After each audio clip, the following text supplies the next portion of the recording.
Sa pagsalang sa witness stand ni Justice Secretary Leila de Lima, nag-isa ng gusto ang kalihim.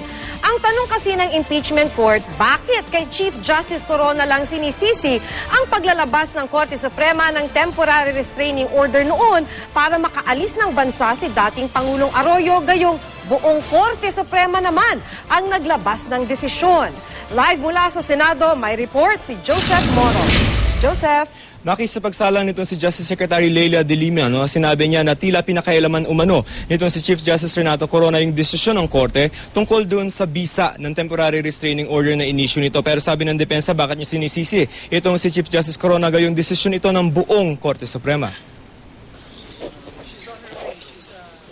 Bago tumestigo si DOJ Secretary Leila de Lima, nagkabatean muna mga magbra sa Sigma Rho fraternity sa UP na sina Senate Presiding Officer Juan Ponce Enrile, Congressman Raul Daza at Defense Lead Counsel Serafin Cuevas. Good afternoon, Mr. President. Good afternoon. Good afternoon, Good afternoon, Brad. Brad, good afternoon. Good afternoon to... He's also your fraternity brother. Good afternoon, Brad. Si Congressman Daza ang nagpresenta ng Article 7 ng prosecution. Sa kanilang Article 7, inireklamo nila si Supreme Court Chief Justice Renato Corona dahil sa umano'y pagkiling niya kay dating Pangulong Gloria Arroyo. Ito yung matapos na maglabas ng Korte Suprema ng Temporary Restraining Order o TRO para makalabas ng bansa si Arroyo at ang dating unang Ginoo. Sa pagsalang ni Justice Secretary Leila de Lima, binanggit niya na 8 maestrado ng Korte Suprema ang kasama ni Corona na bumoto para bigyan ng TRO si Arroyo noong November 16. 5 ang kumontra dito. Inapela ng DOJ ang TRO pero 2 araw lamang ang lumipas, hindi ito kinatigan ng Korte Suprema. Sabi ni de Lima ni hindi man lamang daw sila hininga ng panig bago dininay ang kanilang apela tulad na nakagawian sa ibang kaso. Tinanong po kayo kanina kung nagkaroon ng hearing sa Korte Suprema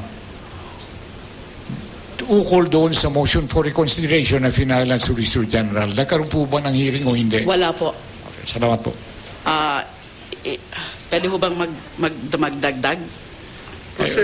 Madam Secretary, go ahead. Thank you, Your Honor.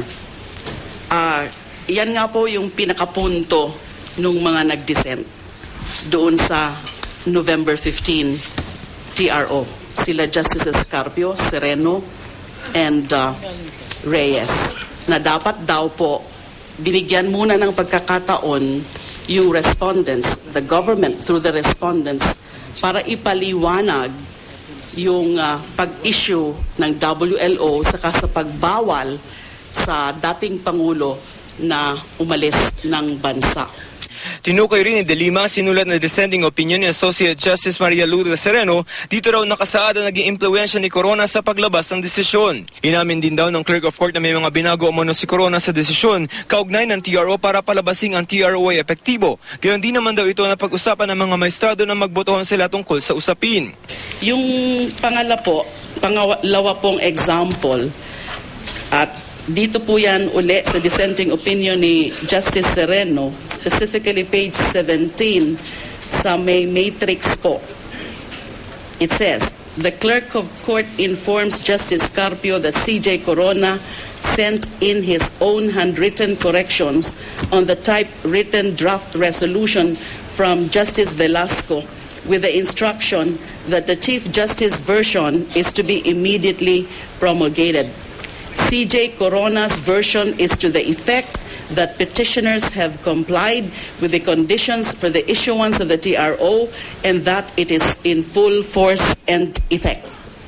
Pero palaisipan para sa mga senador kung bakit si Corona lamang ang pinupuntira ng prosekusyon, gayong itinuturing na collegial o desisyon ng buong Korte Suprema ang maglabas ng TRO. Is there any instance where the respondent acted alone in issuing any order, any process, or any resolution bearing on this particular issue? The direct answer to that question, Your Honor, is no. All right. But may I? Yes, please. Yes, Your Honor. Yes, there has been no resolution, orders, or processes coming from the Supreme Court, which was issued alone by the respondent, Chief Justice Corona, or an action on his own. But if I may refer you, Your Honors, to certain disclosures again in the dissenting opinions, particularly that of Justice Sereno. There is one or a couple of points there which to me is worth looking into. Pero ipinunto ni De Lima na inutusan umano ni Corona sa Supreme Court Associate Justice Presbytero Velasco na huwag ilabas ang dissenting opinion ni Associate Justice Sereno tungkol sa naging desisyon ng Korte sa TRO. Nang tanungin ng depensa si De Lima kung naniniwala itong nakipagsabuatan si Corona sa ilang maestrado ng Korte Suprema para makapaglabas ng TRO para kay Arroyo, maingat ang naging pagsagot ni De Lima. Would you say that there was conspiracy among the members of the Supreme Court that enables the grant of the restraining order? Conspiracy is a paste back, and the liability of one is the liability of all. That's why I asked this question. Why is the impeachment complaint only gravitate or centers on the Chief Justice, excluding the other conspirators?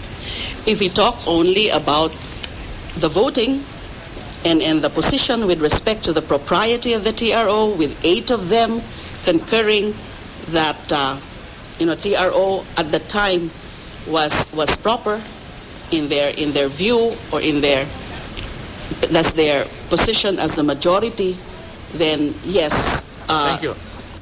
Maki, bukas ay ipagpapatuloy ng depensa ang cross-examination dito kay Secretary De Lima. Maki? O Joseph, sa mga nakausap mo naman na taga-prosecution panel, may paliwanag ba sila dun nga sa point na bakit nga naman na isinisisi lang daw ito kay Chief Justice Corona? Ang point ng prosecution, remember that the charge in Article 7 is yung integrity, probity, yung pagiging mong maestrado ng Korte Suprema, dapat wala kang kinikilingan. Ang sinasabi ng prosecution through the testimony of Secretary De Lima is that meron 2 instances dyan na nakialam itong si Chief Justice Corona doon sa issue naman ng effectivity ng TRO. When it was issued, ang sinabi ng Supreme Court, there are certain conditions that you have to follow. Ang sinasabi ng DOJ dati noon is may hindi pa nasasatisfy. But despite that, ang sinasabing testimony nitong si Secretary De Lima is that ang sinabi ng Supreme Court ay okay na, sige na, may compliance na, at sinabi nga na yung mismong sulat kamay nitong si Chief Justice Corona, ang may corrections sa pamamagitan ng sulat kamay nitong si Chief Justice Corona, yung i-promulgate the decision as far as the TRO's effectivity is concerned, Maki. Okay, maraming salamat, Joseph Morong.